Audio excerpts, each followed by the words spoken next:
The Battle of Verdun was the longest war fought in World War I, lasting from February 21st, 1916 to December 16th, 1916, almost a year. Germany's commander-in-chief, Erich von Falkenhayn, decided that Britain was Germany's archenemy, not France. But to destroy Britain's will, he had to defeat France first. The battle was fought on the hills of northeastern France. Germany's main goal was to inflict as many casualties as possible on the French without regard to their own casualties. On February 21st, 1916, 140,000 German troops started the attack.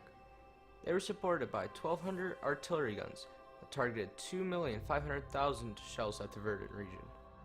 The Germans also had complete air supremacy, with 168 planes located in the area, the largest concentration of planes in history up to that point. To start with, the French only had 30,000 troops to oppose the Germans. On the day the battle started, February 21st, 1,000 German artillery guns fired on a 6-mile line along the French fort.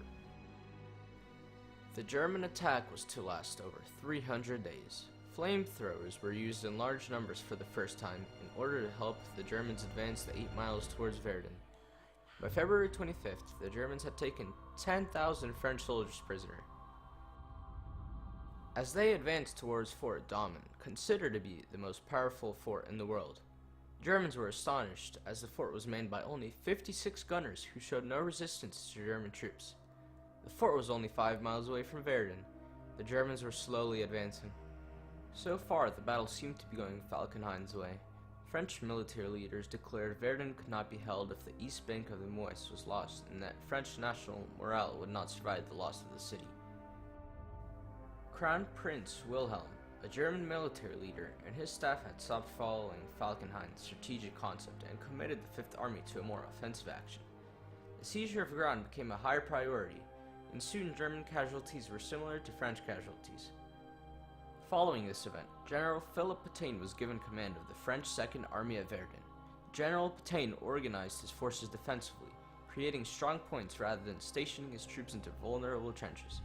The French held strong, all because of a single road that ammunition, supplies, and troops were brought by. This road was called Voie Sacrée. It was under a constant bombardment from the Germans and was very unsafe and controversial. In late April, General Robert Nivelle took over French command from Pétain. By this time, Germany's strategy had disappeared, replaced by fixation to take Verdun. In early June, Germans took over Fort Vaux after very tough fighting. This proved to be their last success. The casualties from Verdun and the impact the battle had on the French army was a primary reason for the British starting the Battle of the Somme in July 1916, in an effort to take German pressure off the French at Verdun. On June 24th, the Allied bombardment began on the Somme. The German offensive at Verdun was reduced in order to reinforce the Somme front. Nivelle seized his chance and attacked. His Second Army had artillery superiority, and he employed new tactics based on specialist infantry sections armed with light machine guns, rifle grenades, mortars, and light field guns. The battle closed down on December 15th, as winter conditions and results of fighting on the Somme made further activity impossible. The French had lost 377,000 men, and the Germans lost 330,000. Falkenhayn's plan to destroy the French army had failed. Neither side was victorious.